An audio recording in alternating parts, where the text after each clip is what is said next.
So I picked up Todd. Here he is. Picked up Todd. It is President's Day 2018, and we are headed west out of Columbus right now on a pretty crappy day. All the schools are closed. A lot of the government businesses are closed. It's President's Day in the United States. Another excuse to close offices. And police. And the highway patrol is out. That's Columbus' finest, actually. Yeah. Police car. And so we're heading out to the United States Air Force Museum near Dayton, Ohio. And Todd, you used to come out here all the time with the kiddos on your kids on President's Day, didn't you? Yeah, it used to be a family tradition on President's Day. The kids were off school, I was off school, and so we made it a point every year to go out there.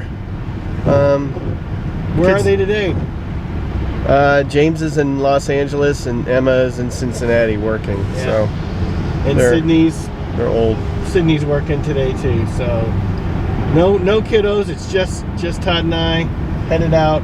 Excited to see some new things out there. Actually, I've seen the fourth Quonset hut. This museum is divided up into 4 different buildings, or Quonset hut hangars, and they go in chronological order from the beginning of flight over 100 years ago to today. And the fourth Quonset hut is the newest one, which I saw last spring. I think it was last spring or the spring before. Yeah, that was just built. They moved the presidential gallery and the experimental gallery into that fourth Quonset hut. That used to be over on the Air Force Base. They called it the Annex, but you actually had to go over to the Air Force Base to see those. And that was one of the reasons why we went out there on President's Day, is because they've got the presidential Air Force Ones out there and whatnot. Well, we'll be taking a look at those today. Another thing I'm excited to see is recently, I think just late last spring, they put on display the Memphis Belle, the famous B-17 from World War II. One of my favorite movies, actually, is the Memphis Belle. And I'm really excited to see restored. that. They restored it. I don't even, is it in flying condition? I don't even know if it's I don't know if it's a flying. Probably not if it's sitting in the hangar. Well, we'll ask them. Yeah, well, and that's one of the things. I hope to get some interviews with some of the docents that are there and see if they're willing. So, all right, let's head out, man. Let's do it. Yeah, that's our road. What's it looking like right now? So, looking a little treacherous. A little treacherous. Got about 47 miles to go before we get there.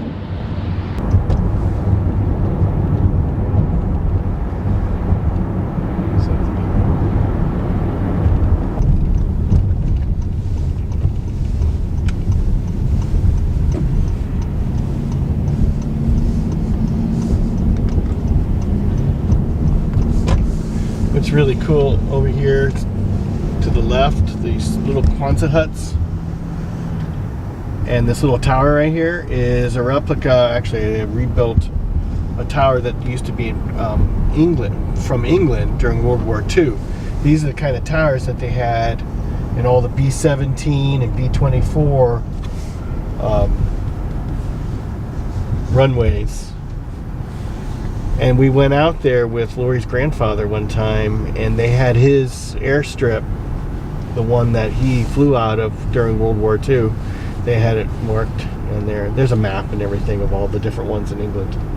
So, World War II is probably my favorite part. Time to take. Oh my gosh, it's really not busy. But it's snowing here.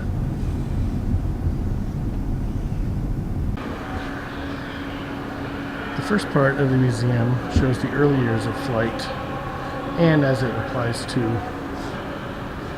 the military. So you come in and you see some very early flyers. And the first... So what we're going to do is the Wright brothers developed a flyer for the military, And what's oh, the I'm fuel sorry, right we're there? gonna put the fuel tank right by your head there. Yeah, it's right there, isn't it? So this is one of the Wright brothers taking one of the commanders. It's a rail box. Doesn't have any wheels at all. How it's gonna land? Just like It's on the sleds. sled. On the sledge there.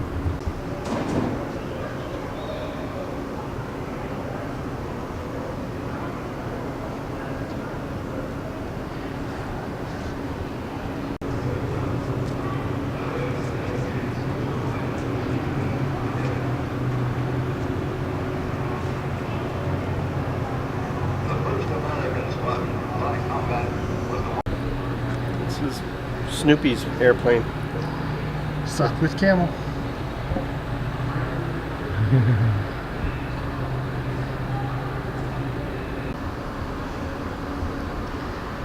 Well, there's an early flyer.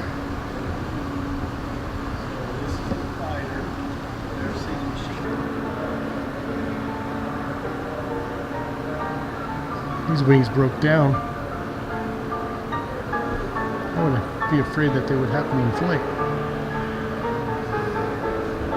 Over here is a rotor and a fixed wing combination. That's very strange. The K2, the K3 by Kellett. So we didn't have an Air Force to begin with. We had an Army Air Corps. Air Force wasn't established until later, until after World War II.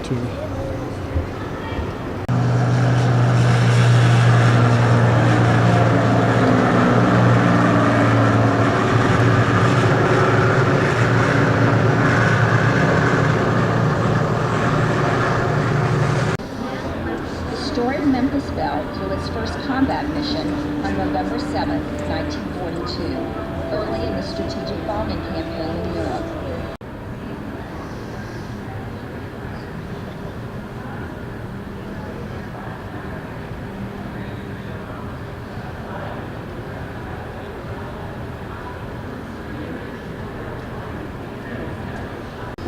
So they've got some of the turrets here too.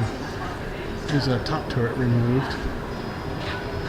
Yeah, this is the bottom turret down here, which is, I mean, they would just suspend it on these things right here, and then there would be a geared motor that would control the rotation of it and the pitch on it as well.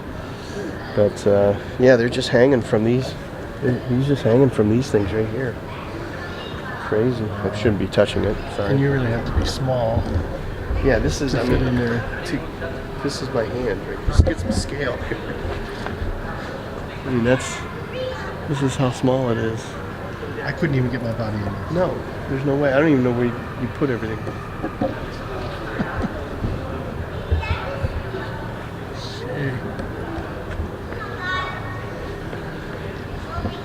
The death of the ball turret bomber. Oh, so this is from the B-24. This one is, but still. Sperry ball turret. Oh yeah, I mean you're curled up. See, look at this. This is. Oh, sorry. So that's the B-17. But yeah, I mean you're all curled up in fetal position there. God, man. And they were in that for hours. Let's take a look at that. You were talking about that in the bombardier compartment. Oh yeah. So in the bomb compartment, not bombardier. in the Harry Connick movie version, they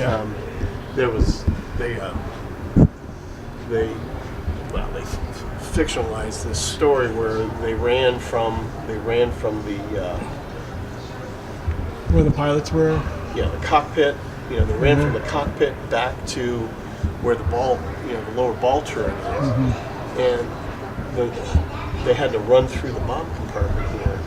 In that space right there, there's a little catwalk that's you can walk on it. The space there is just so very thin.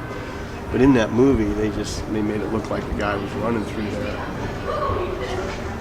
No way. I still don't know how you'd sit in there. There's barely even a seat. So his back would be down here like this. His feet would be up like this, and he'd be shooting between his legs. And back here, the tail gunner.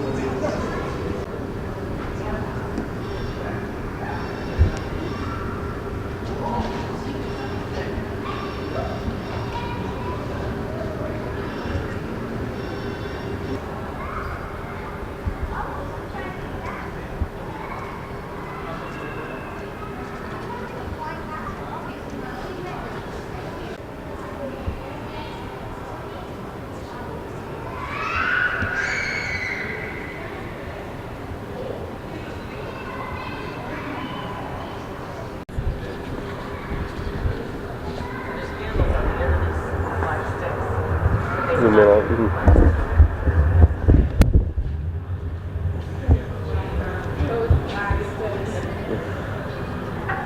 Bombs away!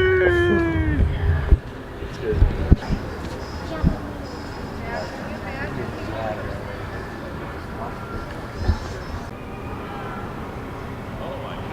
So in one point here you can see the B-17 Flying Fortress, and then the tail of the B-24 Liberator.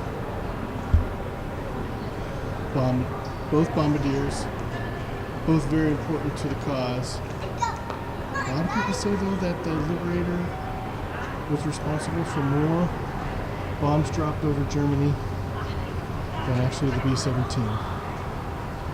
Yo, Todd.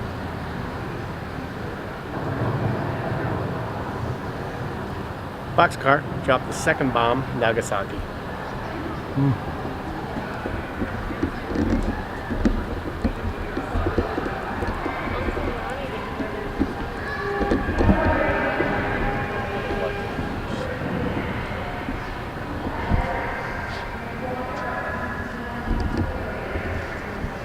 So you can see that rectangular sight there a little better.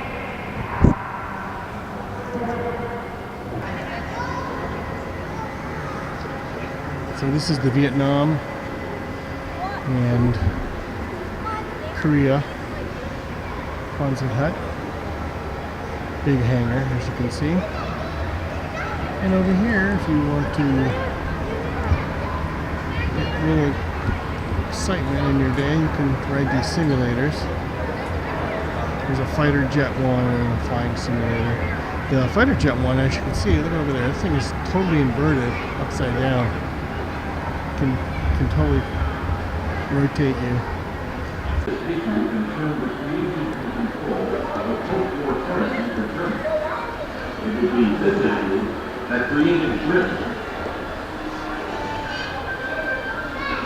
We transition into this era.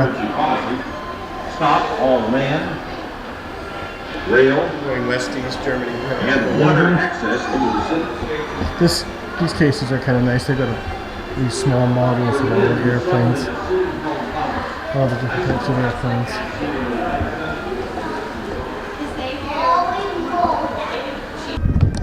Okay, now we get to the reconnaissance planes.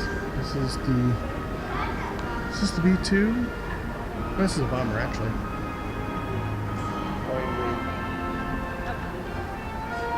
Very sleek.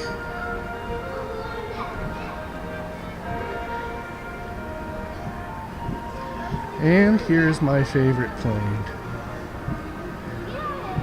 The SR-71. This is the A version.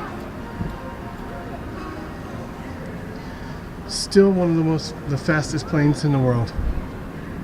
I don't think that it's in use anymore. Just finished a model of this.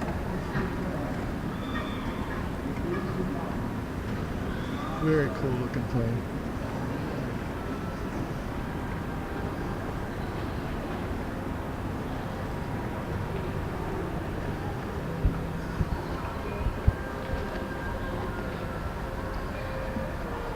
KC-10 refueling it.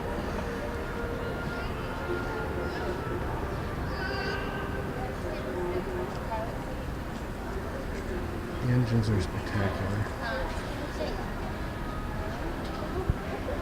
We've got one outside here.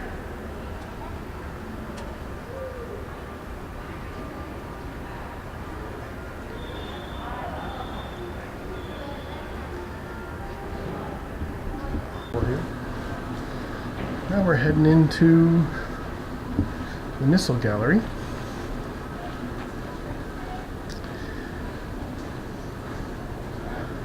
Those little drones.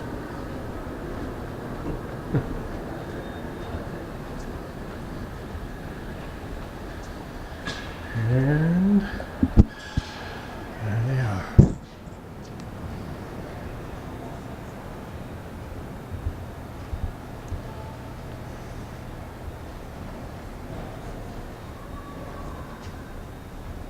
Ooh, they got a space lab here. Ooh, look at, and I spotted Sputnik. Don't know why that's here. We didn't develop that. The Russians did, but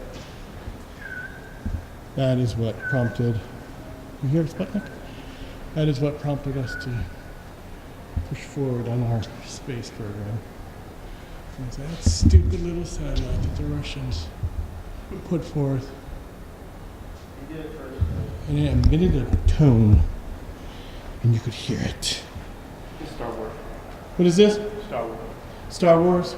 Reagan's baby? Program. Early warning satellite. Does it have freaking laser beams? I don't think so. It's got infrared sensors, detect heat from missile plumes. There you go. That's how you do that. No freaking laser beams. These things are just like rockets with a little bit of wing. Because they're designed to go into space, mostly. Or near space. Rocket engines. Here's a Gemini B capsule. And command module from the Apollo 15. That is so cool. I love that.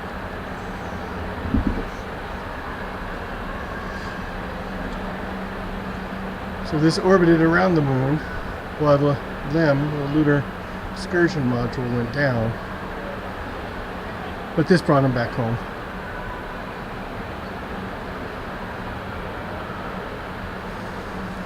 Yeah, but that Apollo 15 did Yeah, land on the moon. yeah, well, that was the command module. Just massive. Oh, here's another rocket. We got it laying down. Crazy, crazy, crazy, crazy, crazy. That's fake. That's fake. It's fake. We don't have a shuttle. Well, it's a training. It's Fake. but it's a training. So this is the Air Force One, the Kennedy Air Force One. That's not Air Force One now. It was his Air Force One, and It's only designated Air Force One when the president is on it. that's correct.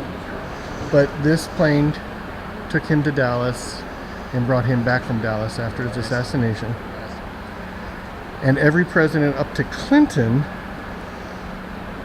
has flown on this plane. Bush didn't fly? No, He didn't fly? this wasn't even Clinton's original one. This one, he rode on this only because his Air Force One got stuck in the mud, and this one had to come and rescue him. And yeah, so that's what a docent just told me over there. So, but you have to be able to fit through this area right here. And I'm going in. I'm not.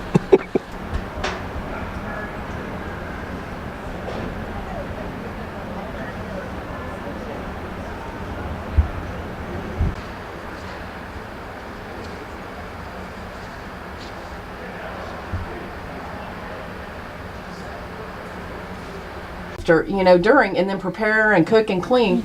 They had like 24 people that they had to cook for, like 3 meals a day, and it was always hot. They had hot plates and ovens and refrigerators, and it was amazing. We used plates and trays, and that was just for the crew. There were no catered meals, and this galley was for the crew.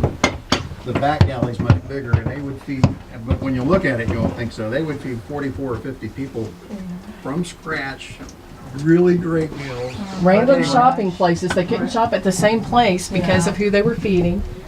On board also we had security. We had 4 sky cops that would keep the airplane safe when we were on the ground for crew rest.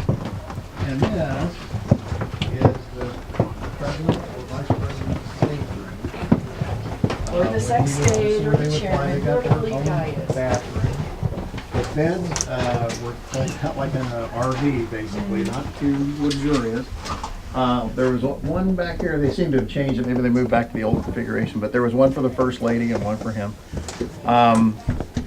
The phones, and then I remember we put this TV in with a VCR, and that was big at the time. So, now they've got, of course, all sorts of more modern entertainment for the guys. This room is designed to be a staff meeting room for the president and whoever is up on his staff with whatever piece of business they might have been working on before. So this was where they would talk, or family members would come up for a meal. So. And you notice how the seatbelts are crossed? That's Sam Fox. And Sam Fox is our motto, trust one with experience and death before delay. And but every time you got out of your seat, even as a crew member, you had to cross your seatbelt so they would look uniform. And Standards for everything. You'll hear guys who flew this mission will refer to something as either being or not being Sam Fox. And at the hotel, if you weren't dressed in reasonable clothing, you know, because people knew the vice president's or president's crew was in that hotel, that's not Sam Fox. Go get those jeans off, get a better pair of pants on, that kind of stuff. And it came from the special flight. Whenever they filed for a flight, the call sign was special flight, and it worked out to Sam Foxtrot. And then, now this area is where the staff, before they went into that meeting, this is where they would do their work. This is where they would all sit. And kids, that's a typewriter. You don't see any of those anymore. Yeah, a typewriter is an old computer. And what happens is sometimes the flight attendants, and one time this happened, the flight attendants had prepared a meal for the back, but they burnt it. So they ended up taking the meals from the crew to feed the back because there was just nothing else they could do, right? Can you imagine oh my gosh. This is, now we're kind of getting into the rest area where the staff would get away and rest a little bit. No lay down bunks like on modern airliners. So, you know, and we were required to fly up to 27 hours at a time. So it made for a long day. Yeah.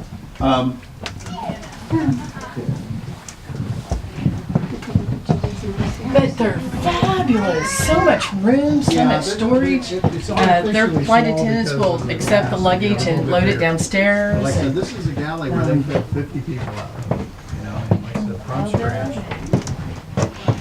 And the great thing is we go to these amazing places, and when you're down, you're done, and you stayed in 5-star hotels because of crew security and the shopping and the sights you could see, like, you know, Mongolia, Shanghai. I mean, it was just amazing.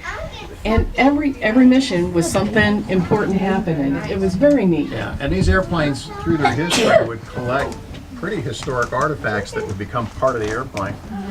And I remember one time when the passengers had left and we were waiting for transportation, we were watching a movie on the stateroom, and I spilled a Coke on this little table. It didn't look like very much, and I grabbed the crew chief and said, hey, I spilled a Coke in the stateroom on that little table. That's not anything important, is it? And he goes, oh, you mean the table Mao Zedong gave to Richard Nixon on his first visit? And I said, yeah. And he goes, yeah. And then the next time I flew that airplane, that table was gone. It was out of there. They had put it away to save for later on. This is the back of the airplane. Again, this is just mostly rest area. And it's kind of interesting because I was just talking to somebody, this little cut in this bulkhead right here, and they've actually got a thing saying when President Kennedy was killed that they had made this cut to get the casket in. Turns out that's not true. So for years we believed that with all our heart and soul, but our historian for the wing says, I talked to everybody that was on that airplane that day. That is not, you know, he goes, so we don't know what this was, but we told that lie for about 30 years, and but it sounds good.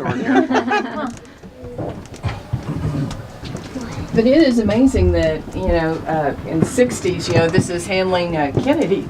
Well, I flew it when I got there in 82. It's still flying. There's Eisenhower's plane. The Columbine 3. Dad, it gets skinnier. Yeah, it gets skinny in those places, that's for sure. Here's Harry Truman's, the Independence.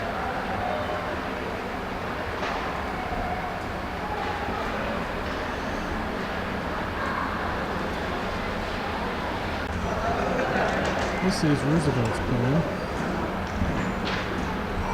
What made this interesting? This is the chairlift that they had installed.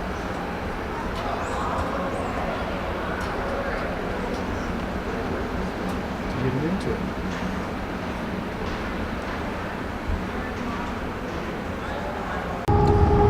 So that was our day at the United States Air Force Museum, just near Wright-Patterson Air Force Base, Dayton, Ohio. Had a good time, didn't we, Todd? Yeah. We've been there before, so we kind of were there to see certain things today. The Memphis Belle. Yeah. You went to go see one thing. And then the Presidential Collection. We've seen that before. That's like the third time I've seen that, I think. Which is really awesome. But we did the virtual reality, almost hit an Amazon truck. Somebody's package is a little bit delayed. We did a virtual reality. Todd, what did you think of that? I liked it. I liked it. Thanks for buying it for me. What was it all about? Oh, we were in the space shuttle. And we did a. They let us out of the cargo hold. Yeah, we did a spacewalk. We were out there floating freely. It was around the ISS. Yeah. And something bad happened. Yeah. ISS had a blowout. Totally destroyed the ISS. Anyhow, it was totally. I thought it was worth it. It was a little expensive. It was $10 a pop, a person, for 3.5 minutes. Yeah, it was a little expensive. But VR, I've not really experienced a lot of VR. I really thought it was very immersive and very interesting because you could look around everywhere, and that was the interesting part of it. So I liked it. Could you spend a whole day at the museum? You think, Tom? Not you, but some people have never been there. No, I think it's a good 3. It depends. You're gonna have to eat there. You're gonna have to go to the cafeteria. Yeah. Yeah, I mean, we spent 3-4 hours there before, and it's it's not all day now. It's not an all day, but unless you read every stinking thing, and right, really go into it. Well, that was it. That was our day. Hope you enjoyed it, and hope to see you next time on our next vlog and our next adventures with the twin brothers. See ya.